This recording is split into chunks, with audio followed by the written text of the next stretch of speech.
Hi friends, எல்லோருக்கும் வணக்கம். நான் உங்கள் எஸ்கே. இது உங்கள் எஸ்கே சேனல். இந்த வீடியோவில் நம்ம எதை பற்றி பார்க்க போகிறோன்னா, மைக் பற்றி ஃபுல் டுட்டோரியல் பார்க்க போகிறோம். அதை பற்றி நான் ஃபுல் டீட்டெயில் கொடுக்க போகிறேன். வீடியோவை ஸ்கிப் பண்ணாமல் பாருங்கள். ஏன்னா நிறைய விஷயங்கள் அதில் சொல்லியிருக்கேன். நீங்கள் ஸ்கிப் பண்ணிங்கன்னா உங்களுக்கு எதுவுமே புரியாது. அதனால் கண்டினியூஸாக வீடியோ எண்டு வரைக்கும் பாருங்கள். அப்போ தான் உங்களுக்கு தெளிவாக புரியும். மைக்கு பார்த்தீங்கன்னா 2 வகையாக இருக்குது மொபைல் ஃபோனை பொறுத்த வரைக்கும். ஒன்று பார்த்தீங்கன்னா ஒயர்டு மைக்கு, இன்னொன்று பார்த்தீங்கன்னா பாக்ஸ் மைக்கு. ஒயர்டு மைக் பார்த்தீங்கன்னா நீங்கள் பட்டன் செல்லில் மோஸ்ட்டாக பார்க்கலாம். கார்பன், மைக்ரோமேக்ஸ், லாவா, இந்த சைனீஸ் மொபைல், மோஸ்ட்டாக அந்த கீபேட் மொபைலுக்கெல்லாம் அந்த ஒயர்டு மைக் தான் போடுவாங்க. பாக்ஸ் மைக்கு நீங்கள் எந்த மொபைலில் பார்க்கலான்னா, இப்போ வர்ற லேட்டஸ்ட்டு ஆண்ட்ராய்டு மொபைல் எல்லாத்துலேயும் உங்களுக்கு பாக்ஸ் மைக்கு தான் வருது. ஒயர் மைக்கில் பார்த்தீங்கன்னா உங்களுக்கு பிளாக்கு, ரெட்டு, இது மாதிரி 2 ஒயர் இருக்கும் அதில்.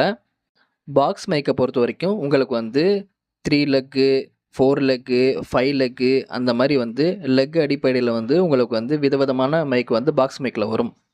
ஒயர் மைக் பார்த்தீங்கன்னா உங்களுக்கு அந்தளவுக்கு எஃபெக்டிவாக இருக்காது. இப்போ கீபேட் மொபைல்லாம் பேசுகிறீங்கன்னு வச்சுக்கோங்களேன், சுற்றி இருக்கிற சவுண்டெல்லாம் உங்களுக்கு கேட்கும். அந்த நாய்ஸ் கேன்சலேஷன்லாம் எதுவுமே இருக்காது. அந்த கொரன்னு கேட்குற பக்கத்தில் இருக்கிற சவுண்டெல்லாம் கேட்கும். பட் பாக்ஸ் மைக்கெல்லாம் அப்படி கிடையாது. அதில் ஆக்டிவ் அந்த கேன்சலேஷன்லாம் இருக்கும். நாய்ஸ் கேன்சலேஷன்லாம் அதில் இருக்கும். அதனால் நீங்கள் பேசினாலும் உங்களுக்கு பக்கத்தில் இருக்கிற எந்த ஒரு டிஸ்டர்பன்ஸும் உங்களுக்கு ஆப்போசிட்டில் இருக்கிறவங்களுக்கு கேட்காது. நம்ம என்ன பேசுகிறோமோ அந்த ஒரு வார்த்தைகள் மட்டும் நல்ல கிளியராக உங்களுக்கு கேட்கும். மற்றபடி எந்த ஒரு நாய்ஸும் அங்கே கேட்காது. அதுதான் அந்த பாக்ஸ் மைக்கோட ஸ்பெஷாலிட்டி. ஓகே, இந்த மைக்கை செக் பண்ணலாமான்னு கேட்டிங்கன்னா, இந்த ஒயர்டு மைக்கை மட்டும் செக் பண்ணலாம். இந்த டிஜிட்டல் மைக்கை மட்டும் நம்மளால் செக் பண்ண முடியாது. டிஜிட்டல் மைக்கு, பாக்ஸ் மைக்கு 2மே ஒன்று தான். இந்த ஒயர்டு மைக்கை எப்படி செக் பண்ணலான்னா, நீங்கள் உங்கள் மல்டிமீட்டரில் இந்த ரெசிஸ்டர் செக் பண்ணுவீங்கள்ல, ஓம்ஸ், அந்த ஓம்ஸ் வேல்யூவில் வச்சு நீங்கள் செக் பண்ணிங்கன்னா 1K வரணும். அதாவது 20Kல வச்சு நீங்கள் செக் பண்ணிங்கன்னா 1K வரணும். அப்படி 1K வந்துச்சுன்னா உங்களுக்கு ஒயர் மைக்கு நல்லா இருக்குதுன்னு அர்த்தம். அதுக்கு கீழே வந்துச்சுன்னா 1Kக்கு கீழே வந்துச்சுன்னா அந்த மைக் ப்ராப்ளமாக இருக்குதுன்னு அர்த்தம். இப்போ நீங்கள் சர்வீஸ் பண்ணுறீங்க, உங்கள்கிட்ட ஒரு மொபைல் மைக் ஃபால்ட்டுன்னு சொல்லிட்டு வருது. நீங்கள் ஃபஸ்ட்டு என்ன பண்ணணுன்னா, நான் ஸ்டெப் பை ஸ்டெப்பாக உங்களுக்கு சொல்கிறேன், நல்லா கவனமாக கேட்டுக்கோங்க. ஃபஸ்ட்டு ஒயர்டு மைக்காக இருந்தால் நான் சொன்ன மாதிரி அந்த ரெசிஸ்டர் வேல்யூ செக் பண்ணி பாருங்கள். அந்த 1Kக்கு கீழே இருந்துச்சுன்னா வேறு மைக் மாற்றுங்க. டிஜிட்டல் மைக்காக இருந்துச்சுன்னா உங்களுக்கு வேறு மைக் ஃபஸ்ட்டு மாற்றி பாருங்கள். ஒரு மைக் மாற்றி பார்த்து ஒர்க் ஆகலைன்னா அதுக்குள்ளேயும் போர்டில் கை வச்சிடாதீங்க. இன்னொரு மைக்கும் மாற்றி பாருங்கள்.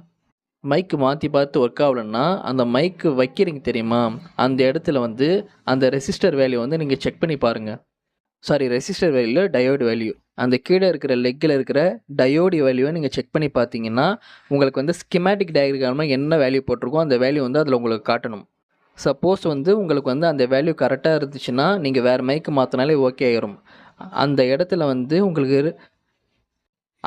உங்களுக்கு டயோடு வேல்யூ உங்களுக்கு கரெக்டாக இல்லைன்னா அந்த லைனை ஃபாலோ பண்ணி செக் பண்ணுங்கள். ஸ்கிமேட்டிக் டயக்ராமில் பார்த்தீங்கன்னா உங்களுக்கு ஃபுல் டீட்டெயில் கொடுத்துருப்பாங்க. அதனால் அதை ட்ரேஸ் பண்ணி அந்த லைனை நீங்கள் செக் பண்ணுங்கள். ஃபஸ்ட்டு மைக் செக் பண்ணணும், மைக்கு சேஞ்ச் பண்ணி பார்க்கணும். ஒர்க் ஆகலைன்னா அதில் கீழே இருக்கிற அந்த லெக்கோடைய டயோடு வேல்யூ நம்ம செக் பண்ணி பார்க்கணும். அதை செக் பண்ணி நமக்கு கரெக்டான இது ஒர்க் ஆகலைன்னா நீங்கள் அந்த லைன் செக் பண்ணணும். லைன் எப்படி செக் பண்ணுறதுன்னா, ஸ்கிமேட்டிக் டயக்ராமை நீங்கள் ஃபாலோ பண்ணி நீங்கள் அந்த லைனில் இருக்கிற கெப்பாசிட்டர், ரெசிஸ்டர், காயில், அது மாதிரி நிறைய வச்சுருப்பாங்க. அதை நீங்கள் ட்ரேஸ் பண்ணி பார்க்கணும். அந்த பொருளெல்லாம் நல்லா இருந்தும் உங்களுக்கு ஒர்க் ஆகலைன்னா ஃபைனலி நீங்கள் அந்த பஸர் சவுண்டெல்லாம் கரெக்டாக, அந்த கண்டினியூட்டி மோடு கரெக்டாக இருக்குன்னு பார்க்கணும். கண்டினியூட்டி மோடில் வச்சுக்கிட்டு நீங்கள் லைன் ஒன்று ஒன்றா செக் பண்ணி பார்க்கணும். ஒன்றா இங்கேருந்து இந்த ஹைசி வரைக்கும் உங்களுக்கு கரெக்டாக அந்த கண்டினியூட்டி வந்துச்சுன்னா ஓகே. அப்பயும் உங்களுக்கு ஒர்க் ஆகலைன்னா ஃபைனலி அந்த ஆடியோ ஐசி இருக்குது தெரியுமா, அதுதான் ஃபால்ட்டாக இருக்கும். அதுதான் நீங்கள் சேஞ்ச் பண்ணுற மாதிரி இருக்கும். இது மாதிரி ஸ்டெப் பை ஸ்டெப்பாக நீங்கள் ஃபாலோ பண்ணுங்கள். அப்போ தான் நீங்கள் இந்த மைக் ஃபால்ட்டை கிளியர் பண்ண முடியும். இல்லைன்னா ஒன்றும் பண்ண முடியாது, அது சால்வ் பண்ண முடியாது. அதனால் கொடுத்த அந்த பாயிண்ட்ஸை மட்டும் நீங்கள் கரெக்டாக ஃபாலோ பண்ணி நீங்கள் ட்ரை பண்ணிங்கன்னா நீங்கள் மைக் ப்ராப்ளத்தை சால்வ் பண்ணலாம். இது மைக்குக்கு மட்டும் கிடையாது, எல்லா ப்ராப்ளத்துக்கும். ஸ்பீக்கராக இருந்தாலும் சரி, சார்ஜிங் ஆகிட்டு இருந்தாலும் சரி, இதே தான். ஒரு பொருள் வைக்க போகிறோம், பொருள் சேஞ்ச் பண்ணி பாருங்கள். அதுக்கப்புறம் அது வைக்கிற இடத்துல இருக்கிற இந்த டயோடு வேல்யூ பாருங்கள் கரெக்டாக இருக்கான்னு. அதுவும் கரெக்டாக இல்லைன்னா அந்த லைன் செக் பண்ணி பாருங்கள். அந்த கெப்பாசிட்டர், ரெசிஸ்டர், அதோட வேல்யூலாம் கரெக்டாக இருக்கான்னு பாருங்கள். அதுக்கப்புறம் கண்டினியூட்டி மோடு வச்சுக்கிட்டு நீங்கள் ஃபுல் அண்ட் நீங்கள் செக் பண்ணி பார்த்தீங்கன்னா ஐசி வரைக்கும் வந்து கண்டினியூட்டி எல்லாம் கரெக்டாக இருக்குது அப்படின்னா மட்டும் நீங்கள் ஃபைனலி அந்த ஐசியை எடுத்து ரீபால் பண்ணுற மாதிரி இருக்கும். அப்படின்னு இருந்துச்சுன்னா உங்களுக்கு கரெக்டாக அந்த ஃபோன் வந்து ஓகே ஆயிரும். ஸோ அவ்வளோதான் ஃப்ரெண்ட்ஸ், இன்னையோட வீடியோ இது தான்.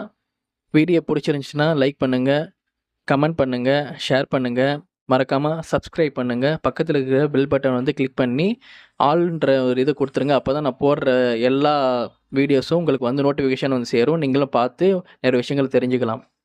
மீண்டும் நல்ல ஒரு வீடியோவில் வந்து சந்திக்கிறேன். அதுவரை உங்களிடமிருந்து விடைபெறுகிறேன். நன்றி, வணக்கம்.